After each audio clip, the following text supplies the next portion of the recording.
Hello and welcome to this video tutorial with the Porsche 911 GT3 Cup car for Virtual Racing School. This time we visit the historic and legendary Circuit de la Sarthe, home to the 24 Hours of Le Mans.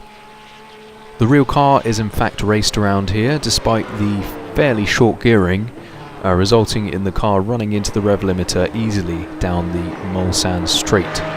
And so of course you can expect to experience the same thing in iRacing. Despite that, you want to run a lowish wing setting to maximise acceleration up to that top speed. So before I start analysing the lap as driven by Rens Broekman in default late afternoon weather, I'll play the lap through first in full.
So that was of 4-minute 01.733. Okay, so from the list of data packs on the VRS app, obviously you're going to want to select the Porsche as driven by Rens Broekman, and we're going to choose week 4, and of course you can download the replay and setup. So we'll click on Learn Track, which is going to load up the video analyzer. It's going to start playing the lap through, and as soon as it does, I will pause it. So we've got many sectors on this lap, and obviously we can see the telemetry overlay. So we're going to jump straight into it and click on sector 1, which is the run to the braking zone. It's not really a braking zone for this first corner because it's such a high speed corner, but in terms of positioning, I'll just mute it. Yeah, you're going to want to keep the car in a straight line over to the left hand side and just thinking about when you want to turn in. Now it's not completely plain and simple there, because you'll notice that Rens moves away from the edge of the track about here. So if we just take a chase view, so he moves slightly away from the edge, which gives him a more direct route to the outside of turn 1, and then we can use this curb where it starts to go dark to give us a nice wide approach through the fast right. So if we then select sector 2, and this is of course the Dunlop curve. So you need to start braking for this very, very early. The car tends to have a bit too much speed to make it through here and hold a tight line. So you just want to take a bit of speed off, and that will allow you to hold a nice tight line through the middle of the corner. So there's no real set rule to when you need to brake. Just bring the car speed down slightly, and you'll notice that Rens kind of teases the brake and holds the brake on all the way through the apex up until the braking zone for the Dunlop chicane. So we just play that through. So you want to hook up with this curb on the inside. You can't afford to use too much of it. That's a good amount. If you use more than that, you'll risk being penalised for that. And then try and straighten the car up, and watch out for these painted white brake markers on the right hand side. So you'll pass the first one, and then you'll get to just before the second one, and that's when you need to be hard on the brakes. So this is about as hard as you're going to be braking, and then obviously turning in and bleeding off the brakes, but holding the brakes into the first apex there. And I'll just take it outside the car. You'll see just how much curb Rens uses here. So he gets right up next to these yellow sausage curbs. So that's good. You want to use all of the track here and try and straight line the chicane as much as possible. And then just get into the throttle as you apex. The car is going to bounce there slightly. You want to be in the middle of the track at this point to set yourself up for the right-hander, where you want a similar line, using as much of this curve as possible, but without going onto the yellow aggressive sausage curbs. You can pick up the last one, it's okay, and then pick up the throttle just before you apex, ideally, to get the best possible exit. And you want to start opening the steering up as well as soon as you've done that, and anticipating a bit of oversteer as you're trying to get the power down, and using all of the exit curb minus these bollards on the outside as well, just to open the car up nicely. So now heading down into the Esses, you want to keep a nice tight line here towards these 4 cones on the right, so make sure you don't turn in too late. And also at the point when you do turn in, Rens is feathering off the throttle just to reduce the speed through here, otherwise he's probably going to run wide on the exit. So he's just trying to set up to get nice and close to these cones right here. Just skip to the end again there. So you want to get nice and close to these markers here, which will set yourself up nicely for the left-hander. And if we go to sector 4, quite a tricky braking zone here. Rens actually starts braking quite early and then straightens the car out and then brakes hard before then bleeding off and turning left. So there's no real set rule as to how you can brake here. I wouldn't necessarily say that this is necessary. Rens is just doing it just to keep the front end loaded up so that he can maintain a wide entry to the left-hander. So it's just to help the car remain nice and tight through the right-hander here briefly before then turning into the left-hander just after this access road on the right-hand side. And then hopefully that should allow you to, with a bit of trail braking, so he's holding the brakes there all the way into the apex and then picking up the apex as the car kind of settles into the camber of the road. This corner's quite cambered, especially at the apex, and you want to try and take advantage of that. Just be careful with the throttle here, and then as you come up over the right-hander, the circuit will crest slightly, and you tend to get a bit of oversteer here, even if you're really careful. So notice before he's apexed, he's just feathering out of the throttle again. That's just in anticipation of maintaining full throttle over this crest on the exit. Now heading towards the right-hander of Tertre Rouge, of course, where you've got this this marker on the left-hand side, this flag digital flag marker, and you want to be braking just before there, and you need to be really precise here. It's quite a brief braking point. You're going to go down one gear into fourth, and you really need to just time your turn in so that you hook up with this curb and get the car nice and close to these yellow sausage curbs again. And then on the exit, and you'll need to be picking up the throttle really early here. Your exit is super critical, so the earlier you can get the throttle, the better. The only thing that you need to be cautious about is obviously oversteer and also running too wide. So if I just play this through, we'll just stay in chase view. You can get up onto this exit curb, that's fine, but you need to be back within these markers again, and ideally you want to be off this blue painted runoff by the time it finishes. So we just play that through. Yeah, so if you're too wide, if you're much wider than that, you'll get a slowdown penalty. So just be cautious with that. And then heading down the first portion of the Mulsanne straight, to keep the car nice and straight, you can wander over to the left-hand side if you wish. It keeps the car open, scrubs off the minimal amount of speed, and then just wander slowly into the right-hand lane towards the first chicane. So we'll just play this through. And then obviously you want to be thinking about your braking point already.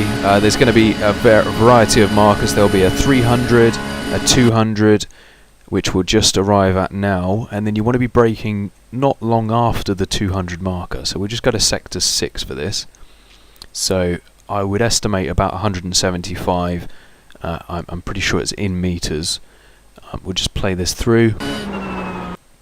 So it's probably about 180, 175 meters, and then so up until that cone that we've just passed on the left hand side, we can see it there. You want to be in a straight line, and then as soon as you pass this cone you want to start bleeding off the brakes and then turning in. If you turn in too early, you'll pinch the entry too much, and you'll have to slow down the car too much to make it through the left-hander. So if we just slow it down here, so you want to try and get the car up onto this curb as much as possible without getting a penalty for it. So you can get all of the car onto the curb, that's fine. And then Rens is actually off the brakes, pretty much off the brakes, but then back on the brakes as he's off the first curb. So we just take it to cockpit view, and then you've really got to be back on the brakes to set up for the exit. So you want to rotate the car, get the weight back on the nose to rotate the car through this left-hander, and again use a decent amount of this curb to reduce the amount of distance that you're traveling through, and it's really important to be on the throttle at the apex here to get a good exit. So we'll see that. and quite quickly does Rens get to full throttle and keeps the car inside the exit curb. So we'll just fast forward this, or put it back up to normal speed, I should say. So again, you can relax. Just worth saying that you want to choose a lane, because the road is cambered slightly higher in the middle, which can cause the car to just have a slower speed in the middle of the circuit. And then for the braking point for the second chicane is going to be slightly later than the first chicane, just because it's a slightly faster entry, but there's not much in it. It's probably about 160 meters. So if we just take it to sector 7, so this is the 100-meter marker in front of us, so we want to be on the brakes well before then. And I'll just slow it down and mute it again for this. Keep the car in a straight line until this cone. Fortunately, you've got these nice markers on all of the corners to take out all of the guesswork, and obviously you want to start turning in and bleeding off as soon as you pass that cone. Slightly fast entry to this one, as I said. So as Rens is up onto this entry curb, he's almost off the brakes as before. Probably could have used a tiny bit more curb than that. The only thing that you need to be cautious of is the sharp edge on the inside, which can hook the tyres and pull you over to the left. And then on the brakes again for the right-hander to help the car rotate. And then back on the throttle just before the apex, hooking up with some of the curb again. And getting to full throttle nice and quickly, which is going to put the rear tyres right on the edge of traction, which will actually help the exit rotation and should hopefully allow you to keep the car inside the exit curb. Much the same as the first chicane, just a tiny bit faster on the entry. And then gradually wander over to the left-hand lane for the final part of the Mulsanne straight, where we have a right-hand kink just at the braking point for the Mulsanne Corner, which is a 90-degree right-hander. So we want to start turning in already, because the circuit will kink to the right slightly just before the corner itself, and the braking point for this one is going to be pretty much at the 100 marker. So we just take it through to sector 8. So yeah, pretty much at the 100 marker. Be really careful not to lock the brakes up here. You'll notice that Rens is kind of modulating the pedal, trying to feel the grip. Obviously, because of that kink, the car will be more prone to locking up that inside front, so it's always better to brake slightly too early and then modulate and potentially come off the brakes than it is to brake too late and be forced to brake harder than you're sort of comfortable doing. There is this runoff on the entry, but unfortunately you'll get penalised if you use that, so we'll just slow it down. And again, there's a turn-in marker cone, so as soon as you pass that, start to turn in, and ideally you want to hook up with a nice tight apex, getting close to these green bollards, and then picking up the throttle as you apex and getting to full throttle fairly quickly before you've reached this this exit curb, which you can afford to use in full, and as long as the car is nice and planted by this point and you've opened up the steering. And then heading down another long straight with a few right-hand kinks. You want to move into the right-hand lane there. You've got that first curve on the right, and then you're coming up towards another one. So again, we're going to drift over into the right-hand lane before then finishing up in the outside lane for the fast right of Indianapolis, where you've got this curbing on the left-hand side, which pretty much ends at the 100 marker. So we just go to sector 9 for this. You want to be braking just before then, or pretty much as you hit that point, And again, you can't afford to brake too hard because you're going to be turning in. And notice how Rens kind of connects this all up into one long braking zone without ever coming off the brakes entirely, and that's to keep the front end loaded up so that he gets good rotation. So the first right-hander, don't brake too late here. It's important to brake nice and early and roll the speed through. Still in 6th gear as we turn in, dropping down to 5th gear at the apex. And then the car's going to straighten up slightly where we've come off the brakes a tiny bit, and then Rens is back on the brakes a bit more firmly to slow the car down for the left-hander, where he's aiming over to the right-hand side here. I'll just slow it down. So we're near the edge of the track here on the entry for the left-hander, and we don't have too much speed at this point. Still in 3rd gear and picking up the power pretty much at the apex and hooking up into the apex nicely where the road is again cambered in towards the apex. So that's quite important that you hook up with that. Straighten up the car, get the power down, full throttle before the exit, and then thinking about the braking point for the 90-degree right-hander of Arnage. So you want to start braking fairly early for this one, well before this marker. We'll just go to sector 10. So a good deal before this marker you want to be on the brakes, and you want a fairly wide entry. So Rens is aiming for this outside curb on the brakes. He's not that far over just yet, and probably broke a little bit early there, which is why he's not braking so hard and then braking a bit harder as he approaches the corner. So probably could have broke just a tiny bit later.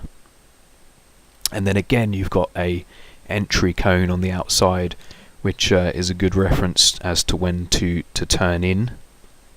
And it's important to get the car slowed down enough here. Very easy after that fast left or right left sequence of Indianapolis to come charging into Arnage with far too much speed. It's very important to get the car slowed down enough.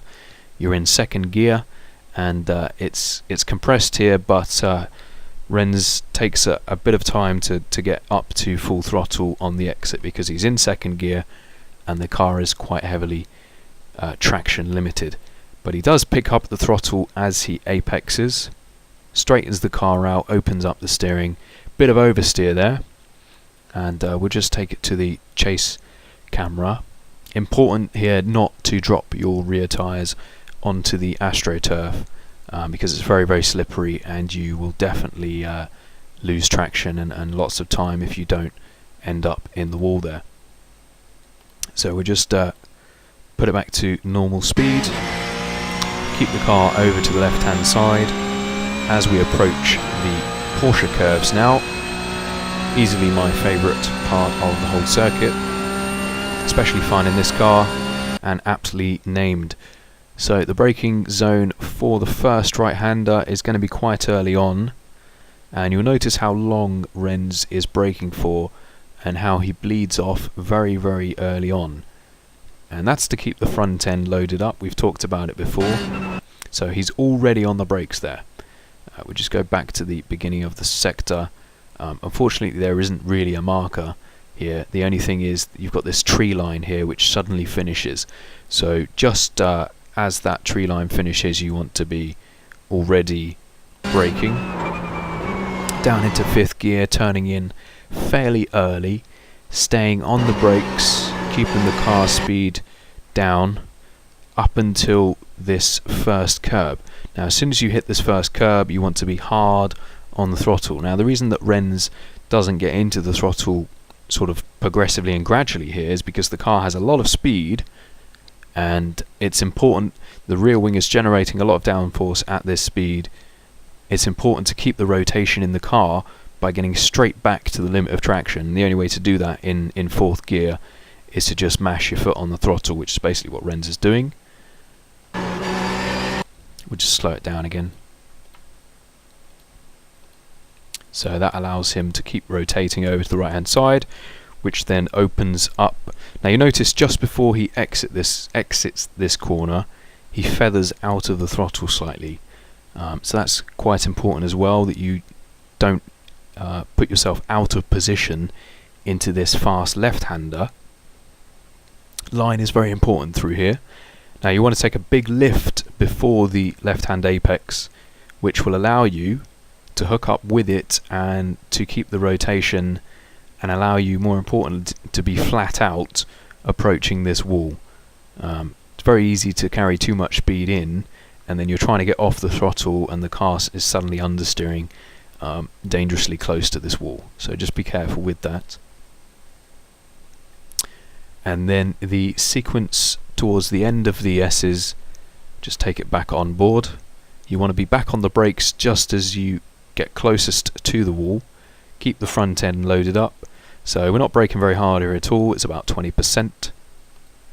And again, as we reach this apex curb, we're going to pick up the throttle quite aggressively, briefly to full throttle before braking again. So everything is done very, very early. On the brakes very early, on the throttle very, very early. It's to keep the car rotating well, and we're always thinking about where we're going to end up, how our line is going to be. So keeping the car nice and tight through this long right-hander.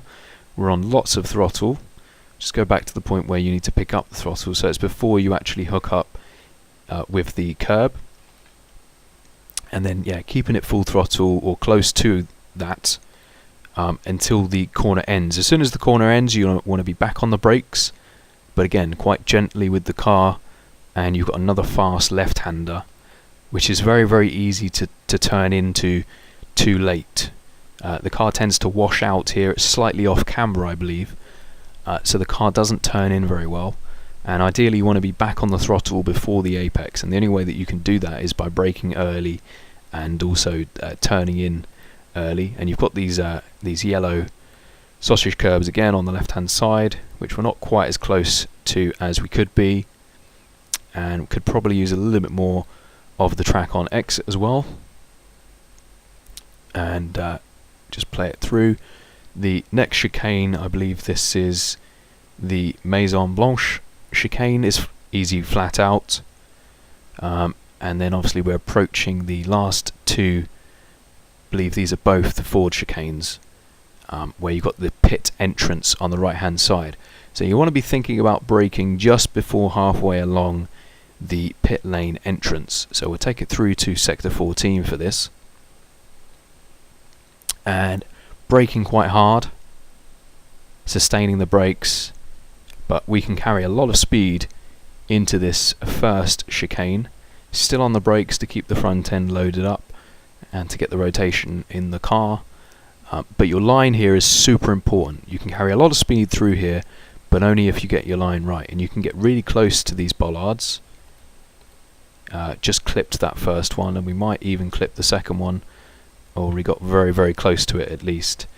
And notice how through this whole chicane Rens is just playing with the brake pedal. And then we're going to exit over to the right hand side, not allowing the car to go further over to the left than the middle of the circuit, which is going to open up the last chicane to allow us to carry as much speed through there as much as possible as well, because again that's followed by a reasonably long straight, which obviously then leads across the start finish line into the Dunlop Curve. So you want to be starting to brake quite heavily again, briefly, aiming the car out wide, and then turning in, aiming for using a good amount of this first curve. This is probably about as much as you can afford to get away with before actually being penalised for doing so. And just feathering with the throttle, just playing with the throttle at this point, not really picking up the throttle fully until the car is settled and we're hooked up with the final right hand apex, where again getting super close to this red sausage curb this time, but not actually making contact with it. Opening the steering up, getting to full throttle using all of this green exit curb, or a good amount of it, and across the line to complete the 4-minute lap. You can find qualifying and race setups, telemetry and replays over at virtualracingschool.com, where you can also book one-to-one tuition with myself and top drivers from the likes of Commander Simsport. Good luck for this week, and feel free to post any questions or comments below. Thanks for watching.